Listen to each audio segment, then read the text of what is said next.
In the gleam of a golden Moroccan sunset, I found myself enveloped by a world that whispered ancient secrets through the winds that caressed the Atlas Mountains. It was there, amidst the crescendo of a bustling Medina, that my soul felt tethered to every corner of the earth I had wandered, each holding a piece of me as if asserting permanent claim.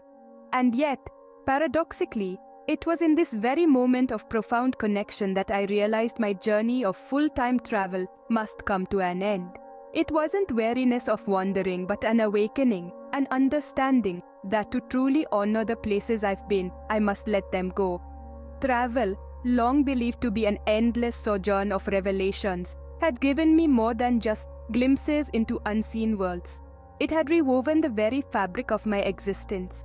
But the epiphany beneath that Moroccan sky was a reminder that every epic tale, no matter how compelling, has its final chapter.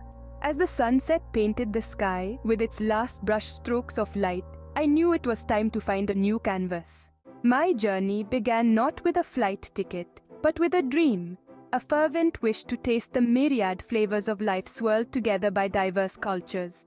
From the aromatic street foods of Bangkok to the piercing silence of the Scottish Highlands, every location promised a layer of understanding that textbooks and documentaries could never offer. In Thailand's embrace, for instance, I learned the art of patience, not through quiet reflection, but through navigating the chaotic beauty of its street markets where life demands your full presence. Here, amidst the cacophony, patience was not waiting. It was surviving and thriving. Yet, it was not just about the landscapes or the pulsing streets. It was about the people whose stories are the true maps of their lands. In Vietnam, an elderly woman, her face lined with the stories of her years, taught me the virtue of resilience, wrapping her tiny, work-worn hands around mine as if transferring wisdom through touch. The world had become my home, a place of ceaseless wonder, yet there came a day when the notion of home began to echo with a different tone. It transpired subtly, like the slow ascent of dawn. I awoke in a quaint Italian villa, surrounded by vineyards stretching into the horizon, and felt an unfamiliar pang, a longing not for the unknown, but for the known. This emerging desire for permanence bewildered me. After all, hadn't the sprawling vineyards of Tuscany and the steep cliffs of Santorini been more surreal and beautiful than anything back home? Perhaps. But there is an incomparable beauty in the familiar, the favorite coffee shop's scent, the rhythm of daily greetings from old friends, the comforting sameness of a skyline that doesn't change with every blink.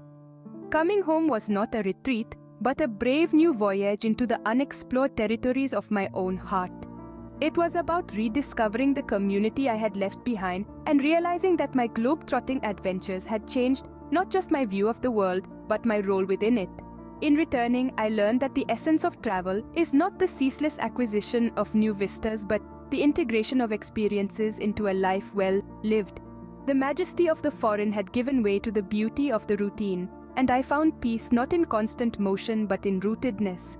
Thus, my tapestry of travels is no longer expanding across the globe but growing deeper into the place I call home, weaving the threads of my journeys into the stationary but no less vast canvas of a settled life. This, I have come to understand, is its own type of exploration, a journey not across the world but within it. The realization that every Wanderlust-filled chapter must eventually culminate in a return is sobering yet enlightening. The cessation of full-time travel isn't the end of discovery. Rather, it's the beginning of understanding and appreciating the depth of every cultural encounter and personal transformation experienced along the way. The world remains as vast and as small as ever, but now, my travels through it are measured in depth, not distance.